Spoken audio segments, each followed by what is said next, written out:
Hi everybody, this is John. Hey, I worked for almost a month to produce this video, and it was an hour long, and when I went to put it up on YouTube, guess what happened? They blocked almost all of it. So I had to go through and tweak it and edit so that I could get it to pass. This is a great version, really cream of the crop stuff, but if you want to see the full length version, go to the link that's in the description and you can watch the whole thing. But I think you'll really enjoy this.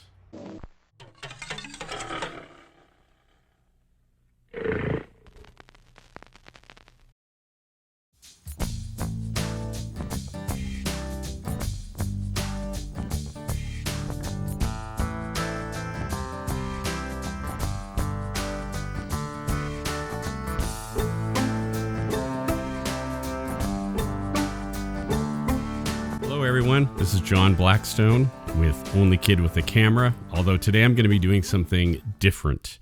If you've watched any of my podcasts in the past, you know that I do shows about my favorite movies and music that I love and music that I don't love.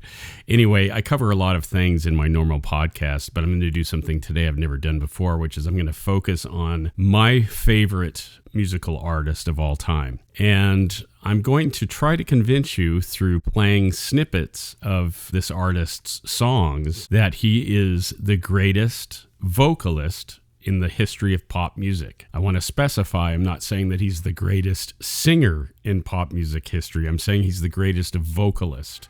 And to me, what a vocalist is a vocal artist, someone that uses their skill and their creative abilities to create incredible vocal performances. And that's what this is about today. If you are a fan of the Beatles or Paul McCartney, you're going to really love this because I'm going to go deep and I'm going to play some isolated vocals that really demonstrate his incredible ability as a singer, as a vocalist, sorry. So to begin with, I'm going to launch right into the very first recorded sound that you hear on side A of the Beatles' very first album. 1, 2, 3, 4! Yeah. Well, she was just 17. You know. That count off is Paul McCartney. That count off is symbolic of the cultural explosion. They literally changed the world, not only just music, fashion, social ideas, everything. And that's Paul. That's Paul's song. With a little help from John, but that's Paul's song. It's Paul's baby. I believe he wrote it when he was about 15. I think of Paul being influenced by so much great music that he heard in his youth. He talks about how his dad played all these great old songs. And I know that John and Paul were they were serious songwriters. They dreamed about being a legendary songwriting team that would write for people like Sinatra. I'm gonna tell that Mary about Uncle John. He said he had the mercy, but he got a lot of fun out, baby. Yeah, now, baby. Ooh, baby. Okay, so this is Paul doing his Little Richard tribute, which he acknowledges, and Little Richard was quick to point out several times. But it's just, there was nobody in America or Britain or anywhere that was capable of singing like this. All of those British wave bands that came out, nobody had a vocalist that could sing like this. This is just him rocking out, which as he got older, his voice, as it matured, it took this kind of singing to a whole nother level. I imagine all the musicians all around the world that were hearing this just incredible music suddenly exploding into the world and just looking at each other going, oh, what's happening? How do we compete with this? Such attitude. So awesome. Got a good reason for taking the easy way out. Beautiful harmony.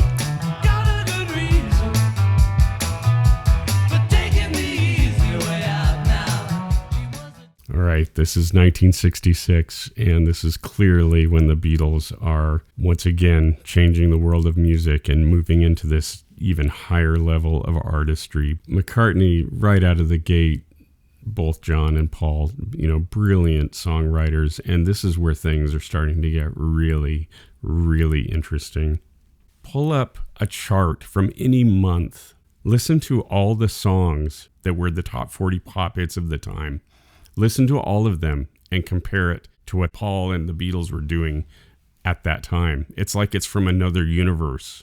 We're heading into Sgt. Pepper in 1967, and I'm going to point out some interesting things that are added to Paul's palette of flavors during this period. Jumping into Day in the Life, and of course this is such a legendary song. I just want to point out something really interesting that what sounds to me like Paul doing in this vocal section here. Found my way downstairs and drank a cup. Then looking up, I noticed I was late. Found my coat and grabbed my hat. Made the bus in seconds flat. Found my way upstairs and had a smoke. Then somebody spoke and I went into a dream.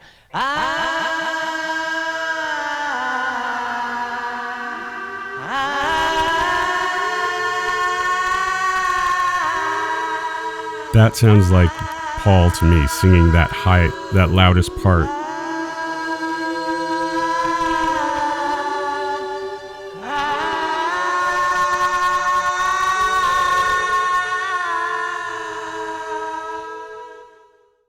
It sounds almost out of tune. It's certainly out of time. The movement that they're making is not in perfect time with the music. It's deliberate, obviously. It's a deliberate choice that was made to give it a certain vibe. I just think that's so adventurous and so interesting. I've always loved that.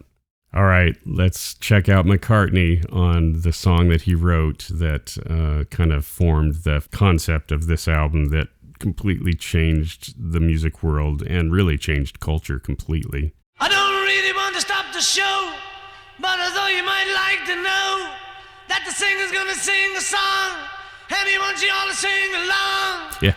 So let me introduce to you the one and only Billy Shears and Sgt. Pepper's Lonely Hearts Club Band. Yeah. That's just awesome. It makes me want to pick up my guitar and play and sing and rock out and write music and perform music and record music. He's such a bold, adventurous, fearless, inventive musician and writer and artist. He puts out a lot of material. And, you know, it's funny because a lot of people are critical of some of his stuff. I remember one guy, this musician I knew, was like attempting to claim that the Beatles were a joke because of Yellow Submarine, and he started singing the chorus of Yellow Submarine mockingly. And I'm thinking, maybe if you're not a Beatles fan or you don't know McCartney like Beatles fans know him, you understand that that's all part of the beautiful canvas that he created and that they created. And so when you hear a song that's kind of almost like a novelty or something like that, that just makes the whole picture all the more rich, that he's capable of doing the most dramatic, rich, inventive, beautiful music, and then he can just turn around and do something that's fun or do something for his kids, like when he recorded Mary Had a Little Lamb. He got raked over the coals by the critics when he recorded that in the early 70s. And I'm thinking, I don't like it. There's a lot of stuff of his I don't like, but good on him for doing it. He's making music. He's always been that way. It just pours out of him. I admit it's getting better, a little better, all the time. It can't get no worse. Yes, I admit it's getting better, it's getting better. Since you've been mine, getting so much better all the time. It's getting better all the time. Better, getting so much better all the time. Goose flesh. And it really doesn't matter if I'm wrong, I'm right. Where I belong, I'm right. Where I belong. Yeah.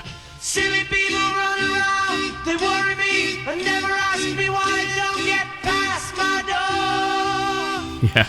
I'm taking the time for a number of things Cool. that weren't important yesterday, and I still go.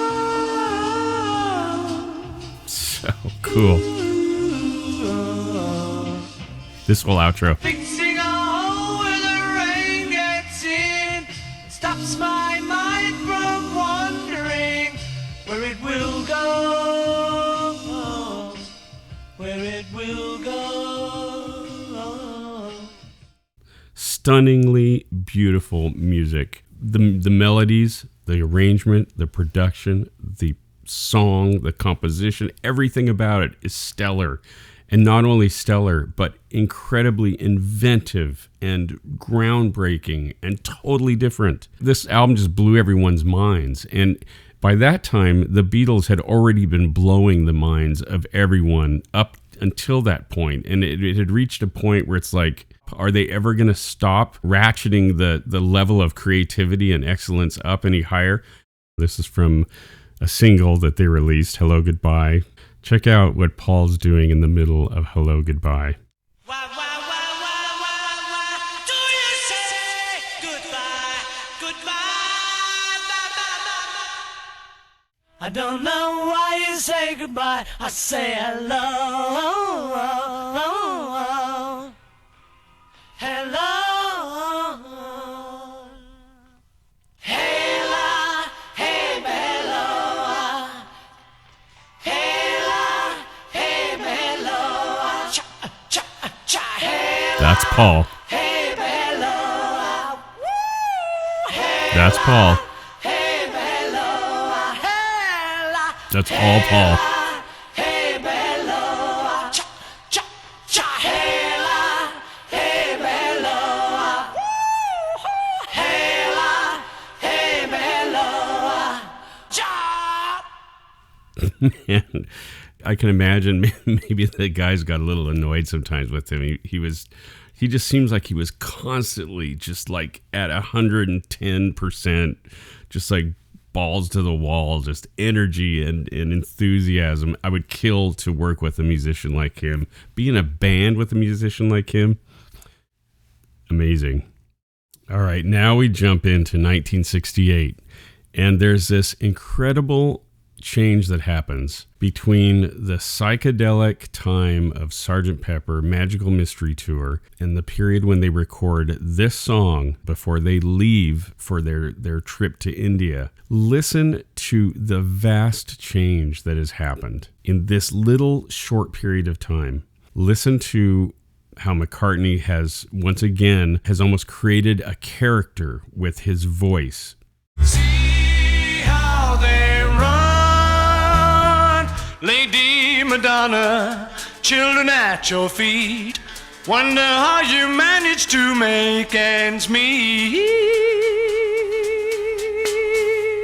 He's deliberately giving it a tonal quality, kind of a guttural quality for this song, and he had never done that before. This is a new thing for him, this particular style of singing that he's doing right there. Okay, now this is another track from 1968. This is before they left for India, but this is John Lennon's incredible song, Hey Bulldog. I want you just to check out the vocal harmony that Paul does. John is actually singing the high part, and Paul does this harmony below it that is so hard to sing. I've tried it. It's really hard. Big man, yeah, walking in the park, wigwam That's Paul high there, of the dark. but now Paul goes low. Some kind of solitude is measured out in you. You think you know me, but you haven't got a clue. This is awesome. Hey, Bulldog. Hey, Bulldog. Paul singing the high part. Hey, Bulldog. Hey, Bulldog. Hey, Bulldog. Hey, man. What's that, boy? What do you say? I said. You know any more?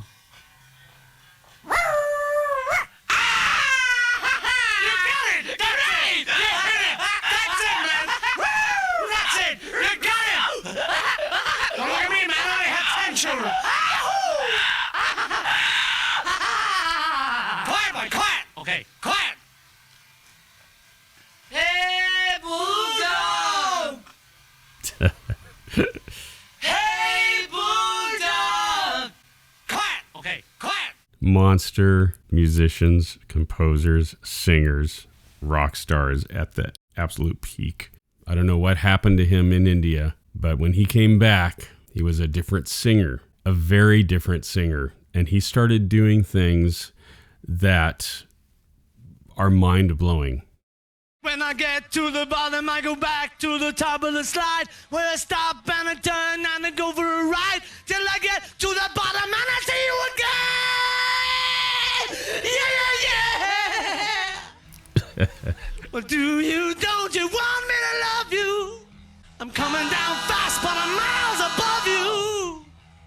Tell me, come on, tell me the answer. Well, you may be a lover, but you ain't no dancer.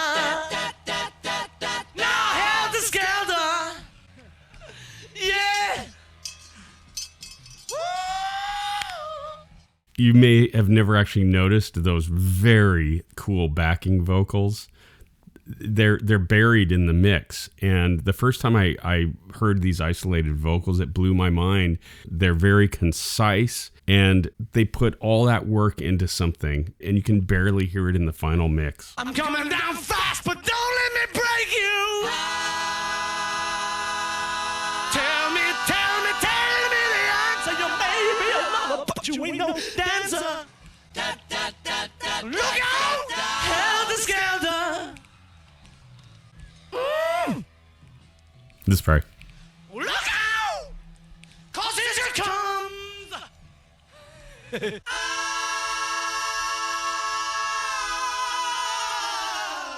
And I stop and I turn and I go for a ride, and I get to the bottom and I see you again. Yeah. That's just amazing. Well, look out, helter skelter. She's coming down fast. Yeah. Yes, she is. Yes, she is. I've never heard a more thrilling rock and roll vocal performance in my entire life. Never. I would like you to dance. All the Beatles girlfriends. I would like you to dance.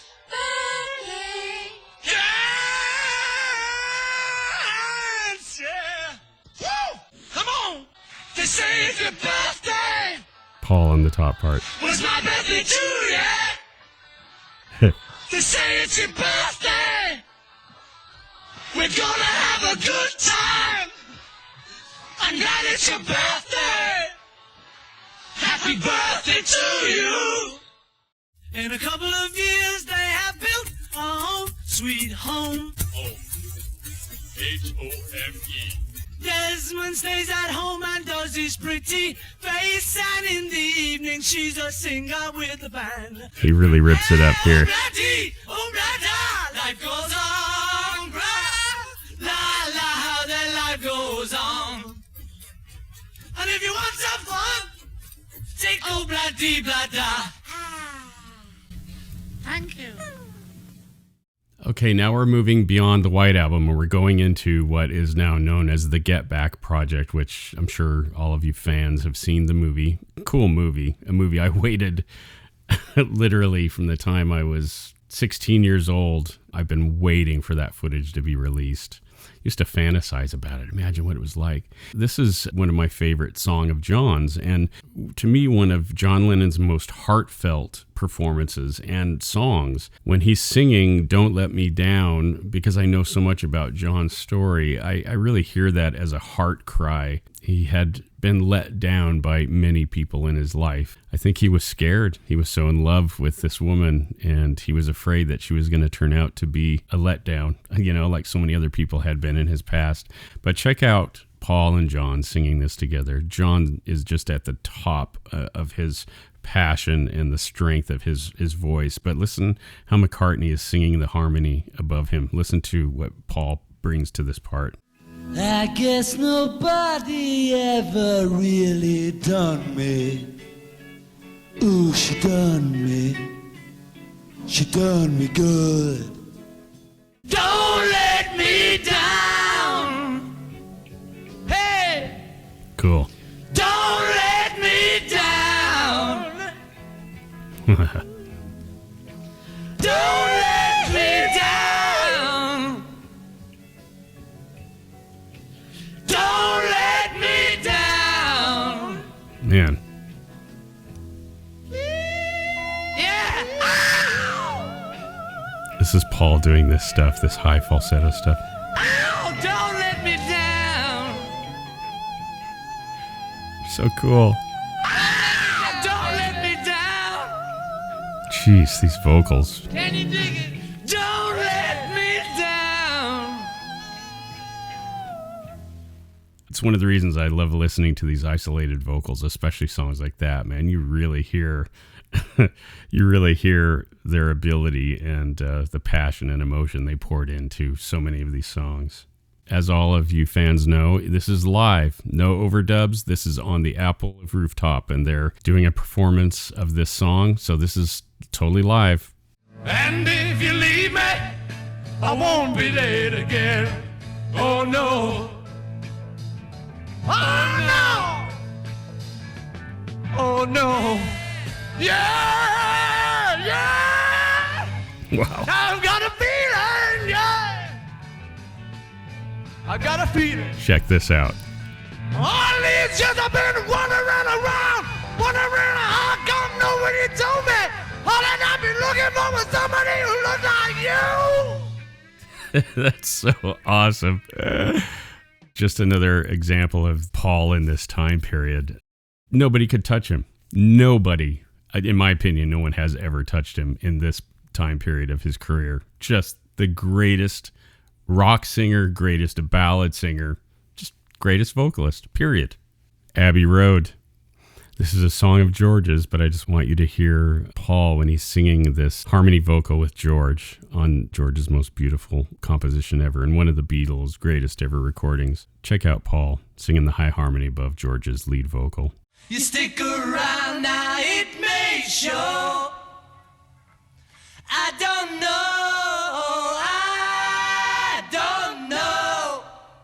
There's a famous story that McCartney had a vision for what he wanted to do vocally in this song, and apparently he came into the studio before the rest of the band every morning before they all arrived, and I guess he did it consecutively for like a week, trying every morning to nail this performance until he got this.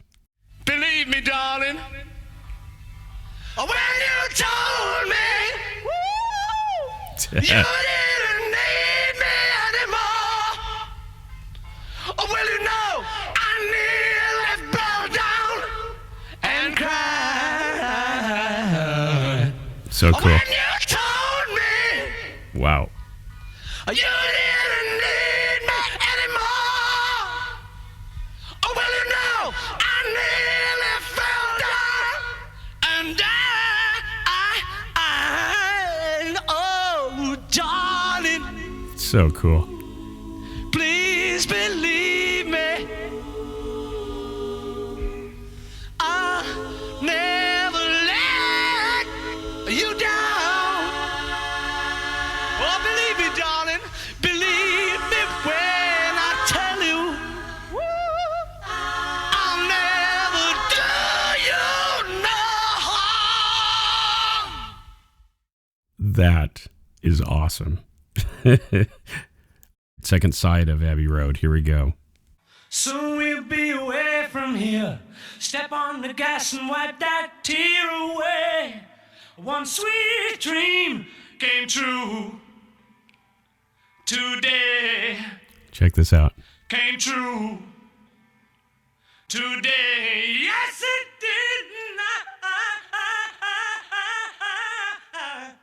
did. That's awesome.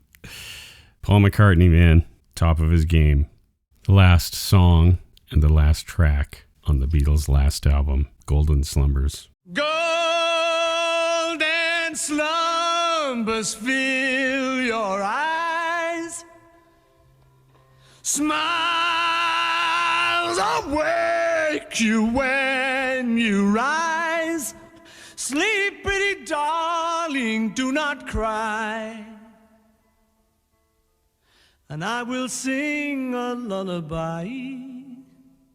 Oh yeah, all right. Are you gonna be in my dreams tonight? And of course, Ringo takes off there. But you'll have to check out the album Beatles Abbey Road to hear that for yourself. Please don't forget to subscribe, and I would really appreciate if you'd give me a thumbs up because that helps more people find my videos and find my channel. Please check out my website. I'm on Twitter, I'm on Facebook, I'm all over the place, so check it out. I hope to see you again soon for another episode of Only Kid with a Camera.